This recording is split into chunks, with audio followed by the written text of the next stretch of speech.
আছে। আর যে ফ্রেজার সাহেবের কাঠের একটা ব্রিজ, মানে মাছগুলো। আমরা এখন এসেছি বকখালিতে, বকখালি সমুদ্র সৈকত। এই যে পেছনে আমাদের সমুদ্র, সবাই স্নান করছে, কিন্তু দীঘার মতন ভিড় এখানে কিন্তু পাওয়া যাবে না। ভিড়টা অনেকটা হালকা, অনেকটাই আছে। বৃষ্টি হচ্ছে, ওই জন্য ছাতাটা ব্যবহার করছি, কিছু করার নেই। গঙ্গাসাগর থেকে আমরা ডাইরেক্ট বকখালিতে এসেছি। তো গঙ্গাসাগর থেকে আমরা বাই লঞ্চের মাধ্যমে এখানে এসেছি, অর্থাৎ নামখানা। ওখান থেকে লঞ্চে ওঠার পরে বকখালি থেকে, ওখান থেকে আমরা ভারত সেবাশ্রম 250 টাকা নিয়েছে। তো সেখান থেকে ভারত সেবাশ্রম থেকে আমাদের লঞ্চ ঘাট অবধি, মানে যেটা নামখানা লঞ্চ ঘাট, এখান থেকে লঞ্চ ঘাটে লঞ্চে করে এসেছি। বেনুবন ঘাটটার নাম বেনুবন। তো বেনুবন থেকে আমাদের টোটাল খরচ পড়েছে 250 টাকা টোটো ভাড়া পার্সোনাল দুজনাই, আর 40 টাকা করে নিয়েছে হলো লঞ্চে। সেখান থেকে নামখানা থেকে 10 টাকা টোটো ভাড়া দিয়ে মেইন রোড, আর মেইন রোড থেকে আমরা এসছি হলাম ইসে করে, অর্থাৎ অটোতে করে 40 টাকা করে নিয়েছে। আপনি যদি বাসে আসেন, বাসে কিন্তু আরও কম নেবে, আপনি 20 টাকা। হ্যাঁ, তাই জন্য আমরা এখানে এসছি।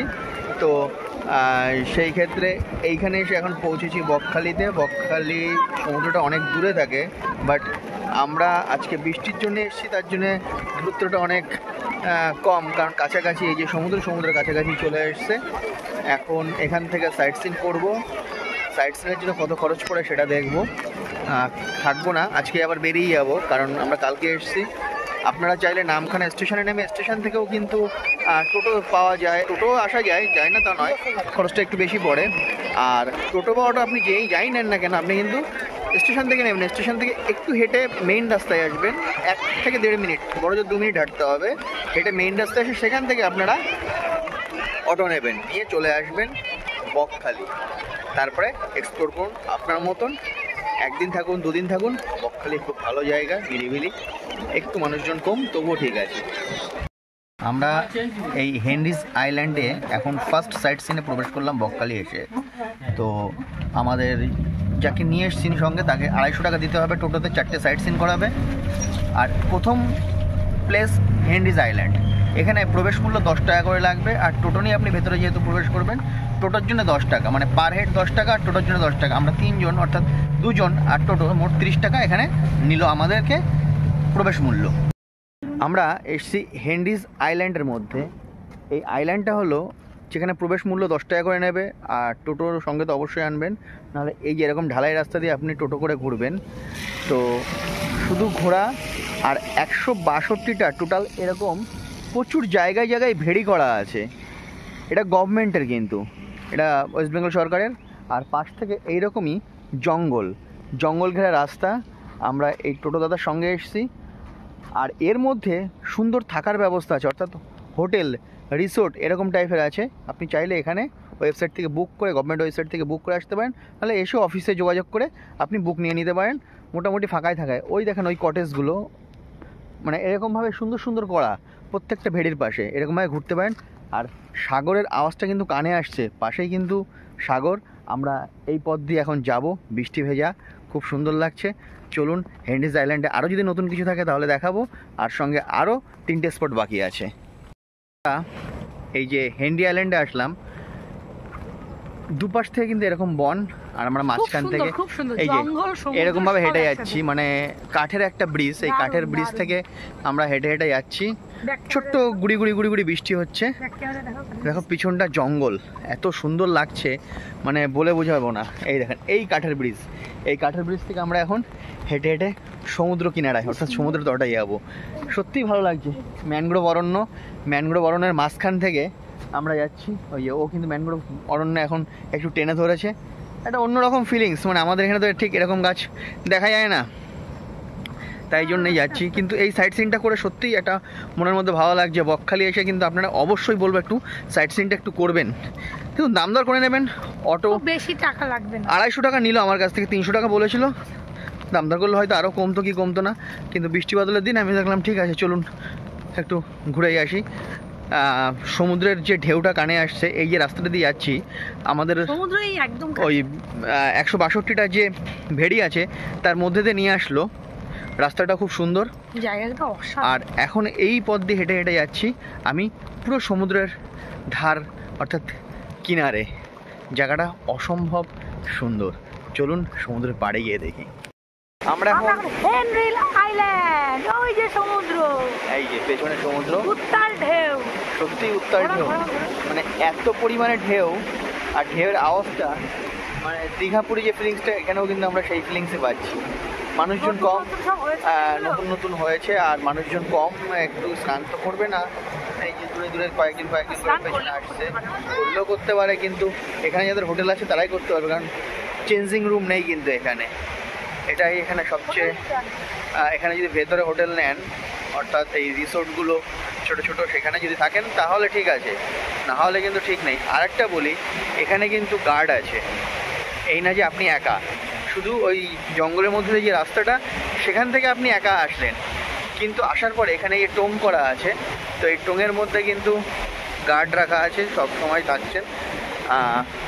এইমাত্র আমরা যখন আসলাম উঠে গেল, বেশ প্লাস্টিক দিয়ে ছোট্ট একটা টোং করা, এই যে দেখাচ্ছি, এর মধ্যেই কিন্তু গার্ড বসে থাকে সবসময়ের জন্যে। তাতে কোনো অসুবিধা হবে না কোনো আপনার, মানে এই নয় যে আপনি একা সেফ নয়। আর এই যে এই জিনিসটা যেটা দেখাচ্ছি, এইটা কিন্তু সমুদ্রের মাঝখানে দেওয়া থাকে, জাহাজ যখন ছোট ছোট যায় দিক নির্দেশের জন্য এগুলো থাকে সাধারণত। তো এটা এখানে আমরা দেখতে পেলাম, কোনো কারণে হয়তো খারাপ হয়ে গেছে বা চলবে না, এরকম কোনো কারণের জন্য এটা এখানে রাখা রয়েছে। এই যে আমরা এখানটাতে রয়েছি, পুরো লোহার, কিন্তু একদম জং ধরেছে ঠিকই, তবুও কত বছরে নষ্ট হবে তার ঠিক নেই, খুব সুন্দরভাবে রয়েছে। আর পেছনে কিন্তু দেখুন, আমার পেছনে পুরো ম্যানগ্রোভ, ওই যে টোংটায় গার্ড থাকে, আর ওই যে সমুদ্র পেছনে ও ঝিনুক কুড়াচ্ছে, একটা অনবদ্য ফিলিংস এখানে এসে। দেখো এই যে মানে এখানে সি বিচটায় এসে হেনরি আইল্যান্ডে ঝিনুক কুড়াচ্ছে, বেশ কিন্তু ঝিনুক পাওয়া যাচ্ছে। এখানটায় দেখলাম একটু ঝিনুক বেশি, বেশ বড় বড় সাইজের ঝিনুকগুলো, আর সত্যিই ভালো লাগছে ফিলিংসটা। চারিদিক সমুদ্র ফাঁকা একদম, আর সেই সঙ্গে ঝিনুক, একটা অন্যরকম মজা। সমুদ্রে এসে সমুদ্রের জল পায়ে লাগানো আর ঝিনুক পোড়া, তার মধ্যে মজাটাই কিন্তু একটা অন্যরকম। আসলাম এই বেনফিশ মৎস্য দপ্তর, এর মধ্যে প্রবেশের জন্য পার হেড 5 টাকা, আর টোটোর জন্য লাগছে 10 টাকা। আপনারা যতজন হবেন পার হেড 5 টাকা করে দিয়ে, আর টোটোর জন্য 10 টাকা করে দিয়ে। চলুন ভেতরে এইবারে কি আছে দেখি। শুনেছি সকালবেলায় আসলে মাছ দেখা যায়, মানে মাছ পাওয়া যায় এখানে, মাছ প্রচুর পরিমাণে, মানে তখন আসে আর কি ট্রলারগুলো, কিনতে চাইলে কিনতেও পারবেন, কিন্তু এখন আমরা মাছটা দেখতে পারবো না, ট্রলার ফলার এইসবগুলো দেখতে পারবো। গিয়ে দেখি কী কী দেখা যায়, কারণ এখন দুপুরবেলা। চলুন গিয়ে দেখি তাহলে। আমরা এই বেনফিশ যে ঘাটটা এখানে এসছি, তো এখানেই দেখেন মাছ যে বাছাই প্রক্রিয়াটা চলছে, আর যে মাছগুলো না চলছে ছোট ছোট সেগুলো সব ফেলে দিচ্ছে। আর ওই দেখেন একটা ট্রলার আসলো, ওখানেও কিন্তু মাছ ধরে ধরে ওরা আসলো, ছোট্ট এগুলোকে ট্রলার বলা হয়। এই যে নদী, এই পথ দিয়ে ওরা ভেতরে চলে যায় মাছ ধরতে। আর আমাদের পেছনে এই সাইডটায় পুরো সার দিয়ে একদম পর্যন্ত ট্রলার বাঁধা, পরপর পরপর পরপর পরপর ট্রলারগুলো রয়েছে। আমরা এখানটায় এসছি, এখানটায় দিনের বেলা যদি আসতাম, অর্থাৎ সকালবেলাতে যদি আসতাম, তাহলে প্রচুর পরিমাণে মাছ দেখা যেত, মাছ হয়তো কিনতেও পারতাম এখান থেকে, কিন্তু এখন সেটা হবে না, আর এরা সচরাচর দেয়ও না, এগুলো সব আড়তে চলে যায়, এরা দিতে চায় না। খুব ভালো মানে একটা অভিজ্ঞতা হলো, জায়গাটা খারাপ না, এখানে একটু সময় কাটিয়ে আপনারা যেতে পারেন। এখানে মাছগুলো ধরে ধরে বাছাই করা হয়, আর নিজেরা খাওয়ার জন্য ওখানে নিজেরা রেখেছেন। আর দেখেন মাছগুলো আস্তে আস্তে বাছাই করে কিন্তু এগুলো সব আড়তে যাবে। আর এই যে ট্রলার সিস্টেম, এই ট্রলারে কিন্তু মাছ সমুদ্রে চলে যায়, আর এখানেই কিন্তু এনাদের জীবন, এর মধ্যে রান্না খাওয়া থাকা সব ব্যবস্থা কিন্তু এর মধ্যে, ওই ভেতরটাতে থাকা হয়, আর উপরে ওখানে চালানোর ব্যবস্থা আছে, বসে রান্না বান্না খাওয়া সব এর মধ্যেই। বেশ অন্যরকম সিস্টেম, দেখুন সব কিছু, জলের ট্যাঙ্ক, গ্যাস, আর এই চালানোর জন্য এই যে বৈঠা, এর মাধ্যমে কিন্তু এই যে লম্বা হালটা চলে গেল, এই যে লোহার, তা এইটার মাধ্যমে কিন্তু চালানো হয়, মানে আর কি হালটা দিক এদিক ওদিক করা হয়, ইঞ্জিনের সাহায্যে তো অবশ্যই চলে। আর এই হলো টোটাল সিস্টেম ট্রলারের। প্রচুর ট্রলার এখানে দাঁড়িয়ে রয়েছে পাশ দিয়ে। হ্যাঁ, বেশ ভালো লাগছে। এখন 2 নম্বর সাইট সিন হয়ে গেছে, তো এই টোটো দাদার সাথে একটু পরিচয় করে নেন। খুব ভালোভাবে ঘোরাচ্ছেন, ব্যবহার খুবই অমায়িক, ভদ্র মানুষ। আমাদের কিন্তু 4টে সাইট সিন ঘুরিয়েছেন, 250 টাকা নিয়েছেন। আর এখানে এন্ট্রি ফিগুলো কিন্তু আপনাকেই দিতে হবে, ইনি কিন্তু দেবেন না। তো দাদার নামটা একটু বলবেন। আমার নাম দেবু। দাদার নাম হলো দেবু। আর ফোন নাম্বারটা একটু বলেন। 7699695739। এই নাম্বারে যোগাযোগ করে নেবেন, আর তাহলে আপনি ওনাকে পেয়ে যাবেন, খুব সুন্দরভাবে ঘুরিয়ে দেবেন। আর চলুন এইবারে 3 নম্বর ডেস্টিনেশন। কোথায় যাবো 3 নম্বর? Kakdwip, sorry Kargil sea beach. Kargil sea বিচে আমরা এখন যাব, দেখা যাক ওই সি বিচটা এবারে কেমন লাগে। চলুন বেরিয়ে আসি। আমরা এখন এসেছি কার্গিল বিচে। এই কার্গিল বিচটায় এসে অনেক রকম ভালো লাগলো, বেশ বোল্ডার দিয়ে কিন্তু এর পাড়গুলো বাঁধানো। এখানে আগে পুলিশ ক্যাম্প ট্যাম্প ছিল। আর এখানে সব থেকে ভালো হলো এখান থেকে 3টে দ্বীপ দেখা যায়।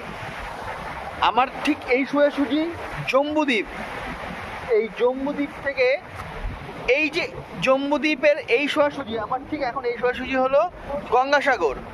আর ঠিক এই সোজাসুজি মৌসুমী আইল্যান্ড, যেখানে যে ক্যাম্প করে টেন্ট ফেলে যেখানে থাকা যায় আর কি, সেই ব্যবস্থাটা করেছি, সেটা হলো মৌসুমী আইল্যান্ড। মানে 3টে ধার, মানে এই পাশে হলো মৌসুমী আইল্যান্ড, এই পাশে জম্বুদ্বীপ, মাঝখানে হলো গঙ্গাসাগর, যেখানে আমরা আগামী দিন ছিলাম। তো এই স্পটটাও একটু ভালো লাগবে। এখানটায় পুরো ধ্বংসলীলা চালিয়েছে, যে আমফানে যে ধ্বংসলীলাটা হয়েছিল সেটার রূপ এখনো পর্যন্ত আছে। এই যে ভাঙাগুলো দেখছেন, এই সব কিন্তু আমফানের তাণ্ডবে এরকম হয়েছে। এই পুরো জায়গা, এই যে পুরো ভেঙে গেছে, এগুলো কিন্তু আমফানের জন্য। এগুলো কিন্তু আগে সব এরকমই ছিল তৈরি করা, এত সুন্দর ছিল। এটা পরে আবার তৈরি করেছে, আমফানের চলে যাওয়ার পরে এইটুকু আবার তৈরি করেছে, নতুন রূপ দিতে পেরেছে। কিন্তু এখনো পর্যন্ত এইটা কিন্তু নতুন রূপ দিতে পারেনি, এখনো পর্যন্ত ওরকম ভাঙা রয়েছে। আর বোল্ডারগুলো ফেলা আছে, নতুন করে কিছু বোল্ডার ফেলেছেন, এই জন্যে এইখানে কিন্তু সেই ডিরেক্ট এসে যে ধাক্কাটা, সেই ধাক্কাটা আর কি লাগছে না। আর এছাড়া সমুদ্র চারিদিকে, এটাও বেশ অন্যরকম। এখন এসছি 4 নম্বর স্পট, ফেজারগঞ্জ। এই ফেজারগঞ্জে এখানে গঙ্গা মায়ের মন্দির আছে। আর সবচেয়ে যে উল্লেখযোগ্য বিষয়টা, এই যে বায়ুকল আমাদের পেছনেই, এই বায়ুকলগুলো আমফানের পরের থেকেই অকেজো হয়ে পড়ে আছে। আমফানের আগ পর্যন্ত সব ঠিকঠাক ছিল, তারপরে কিন্তু এখন আর ঠিক করা হয়নি। এই যে অকেজো হয়ে বায়ুকলগুলো পড়ে আছে। আর এইটা দেখতে পাচ্ছি বাতাসের যে তীব্রতাটা মাপা হয় সেই আর এই যে এইগুলো হলো বায়ুকল।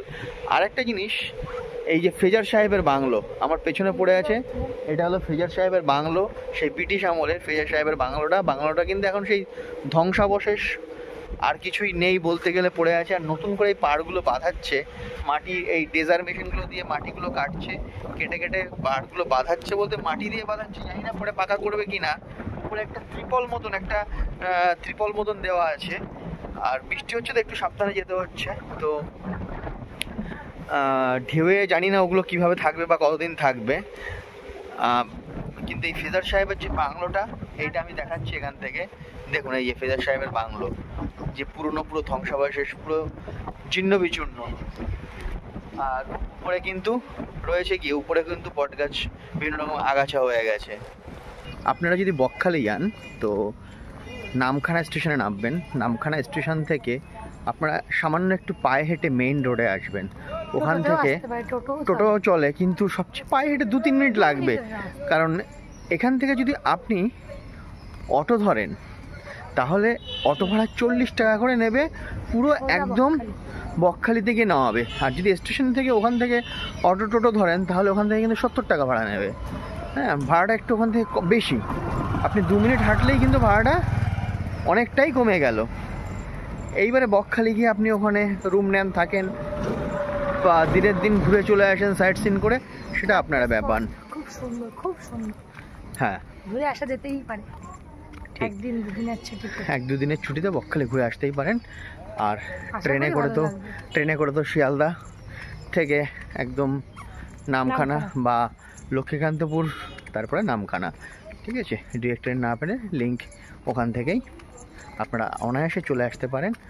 আমরা তো সাগরদ্বীপ থেকে এসেছিলাম, অর্থাৎ গঙ্গাসাগর থেকে ওখানে লঞ্চ, ভেসেল না কিন্তু, গঙ্গাসাগর থেকে আমরা ছিলাম ভারত সেবা আশ্রমে। আপনারা ভারত সেবা আশ্রম থেকে বেরিয়ে মানে গেটের থেকেই টোটো পেয়ে যাবেন। তো সেই টোটো থেকে বেনুবন যদি লঞ্চ ঘাটে আসেন 250 টাকা করে নেবে, যদি 2-3 জন থাকেন। এমনি পার হেড 60 টাকা করে ওরা নেয়। তো 250 টাকার বিনিময়ে আমরা 2 জন ছিলাম, তাই 250 টাকা নিল রিজার্ভ করে, ওখানে ফিক্সড রেট। তো আপনারা বেনুবন থেকে নামখানা লঞ্চে করে আসতে পারেন। 40 টাকা করে নিয়েছে, টিকিট কিন্তু আগে থেকে কাটতে হবে না। 1 ঘন্টার আপনি যাত্রাপথ, খুব সুন্দর। ঠিক তাই, নদী সাগর পেরিয়ে আসবেন, লঞ্চে উঠে যাবেন, ওখান থেকে আপনাকে কাছে আসবে টিকিট সংগ্রহের জন্য। মানে টাকা দেবেন 40 টাকা করে পার হেড, যতজন হবেন গুনে নিয়ে নেবে। 1 ঘন্টা এক্সপ্লোর, খুব সুন্দর লাগবে। মানে বিভিন্ন রকম যে জলজীবনটা, অর্থাৎ মাছ ধরার লঞ্চ, জলপথে যাতায়াত করা। জলপথে যাতায়াত করে বড় বড় লঞ্চ, বা যেগুলো মালবাহী পণ্যবাহী বিদেশে যাচ্ছে, বাংলাদেশে যাচ্ছে, তো ওই রুট থেকে প্রচুর কিছু দেখতে পাবেন। একটা আলাদা অনুভূতি আসবে, সেই সঙ্গে জলের ঢেউ, আরও অন্যরকম প্রাকৃতিক সৌন্দর্য আশপাশ থেকে, যে ম্যানগ্রোভ অরণ্যের বাগান সেটাও দেখবেন। আমরা সেইভাবেই কিন্তু নামখানা এসেছিলাম, এবং নামখানা থেকে আমরা মৌসুমী আইল্যান্ড দেখা যাবে, জম্মু হ্যাঁ। দ্বীপ দেখা যাবে, আর ওগুলো আস্তে আস্তে দেখবেন। আর আমরা নামখানা থেকে তারপরে অটো ধরে 40 টাকার বিনিময়ে চলে গেছিলাম কিন্তু বকখালি। আপনারাও কিন্তু এইভাবে যেতে পারুন, দেখুন ভালো লাগবে 2-1 দিনের ছুটিতে। 2-1 দিনের ছুটিতে। ঠিক, সবাই ভালো থাকবেন।